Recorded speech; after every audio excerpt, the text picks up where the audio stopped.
لئیق احمد انجم، کراچی۔ پاکستان کے تقریباً تمام شہروں میں ایک گھر ایسا ضرور ملے گا جہاں مرد اور خواتین پر جمعرات والے دن لال شہباز قلندر، بابا فرید، گنج شکر، نظام الدین اولیاء، رفیق شاہ بخاری وغیرہ کی سواری اور حاضری ضرور ہوتی ہے۔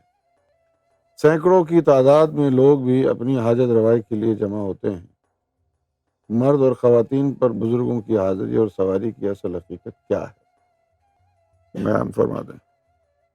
سب سے پہلے تو یہ ہے کہ یہ بزرگان دین کی حاضری کا ہونا مختلف لوگوں پر یہ ممکن ہے، لیکن یہ اتنا عام نہیں ہے۔ اب دیکھنا یہ پڑے گا لیک بھائی کہ جن لوگوں پر بزرگوں کی حاضری ہوتی ہے جمعرات کے جمعرات، ان لوگوں کا کردار دیکھیں کیسا ہے، ان کی گفتار دیکھیں، ان کا ایمان دیکھیں، کیونکہ اگر اتنے بڑے بڑے بزرگوں کی حاضری ہر جمعرات کو ہو رہی ہے تو یقیناً ان بزرگوں نے اپنی نظروں سے اس کا ایمان بھی بیدار کر دیا ہوگا، سینہ بھی پاک ہو چکا ہوگا، کیونکہ ایسا نہیں ہو سکتا ہے کہ لال شہباز قلندر یا نظام الدین اولیاء یا بابا فرید کی آپ پر ہر ہفتے حاضری تو ہو لیکن آپ وہی کنجر کے کنجر رہیں۔ ایسا تو نہیں ہو سکتا نا بھائی۔ آپ کے پاس ایسی کون سی چیز ہے جو بزرگان دین آپ کے اوپر حاضری ماریں گے؟ نہ آپ کے پاس کردار ہے، نہ آپ کا ایمان ہے، 72-73 فرقوں میں بٹے ہوئے ہیں۔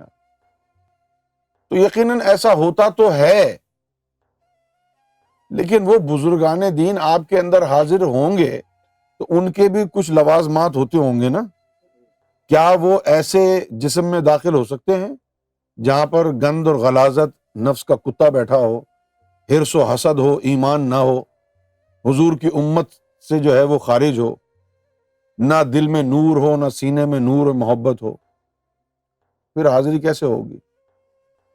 سرکار گوھر شاہی نے ابتدائی دنوں میں جب آپ حیدرآباد سرے گھاٹ جاتے دم درود کرنے کے لیے تو فرمایا کہ وہاں ایک شخص کو لایا گیا تو اس کے بارے میں یہ کہا گیا کہ اس کے اوپر غوث پاک کی حاضری ہوتی ہے۔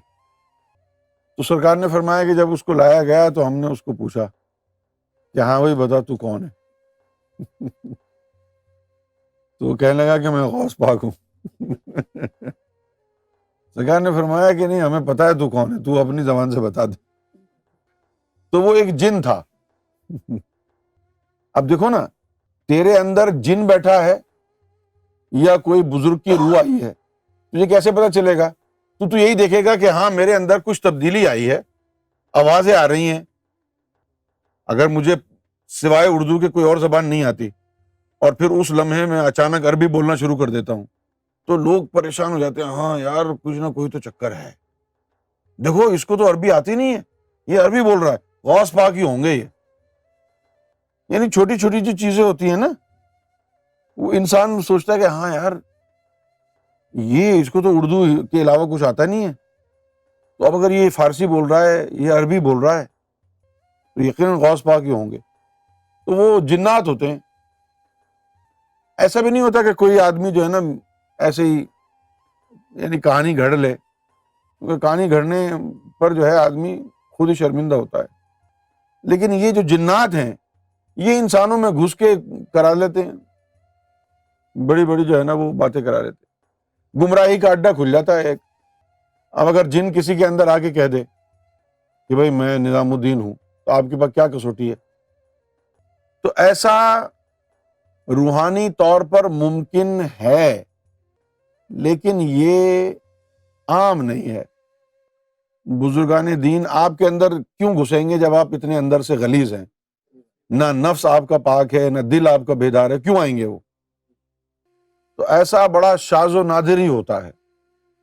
شاذ و نادر اس لیے ہوتا ہے کہ جن لوگوں کا سینہ پاک ہو جاتا ہے اور ان کا نفس پاک ہو جاتا ہے ایمان کے تصوف کے درجات پر وہ گامزن ہوتے ہیں، تو ان کے جسموں میں تو ان کے مرشد کی کوئی چیز آئے گی نا، کسی اور کی حاضری کیوں ہوگی؟ لہذا ہو تو سکتا ہے یہ، لیکن بڑا ہی شاذ و نادر ہوتا ہے، ممکن ہے لیکن نایاب ہے۔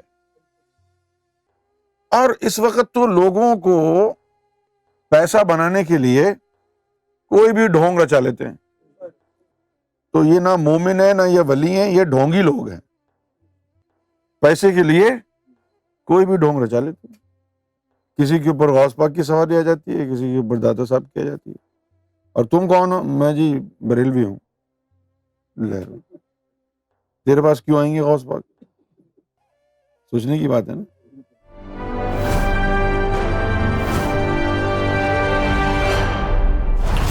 TV, bringing light, love, and peace in your life.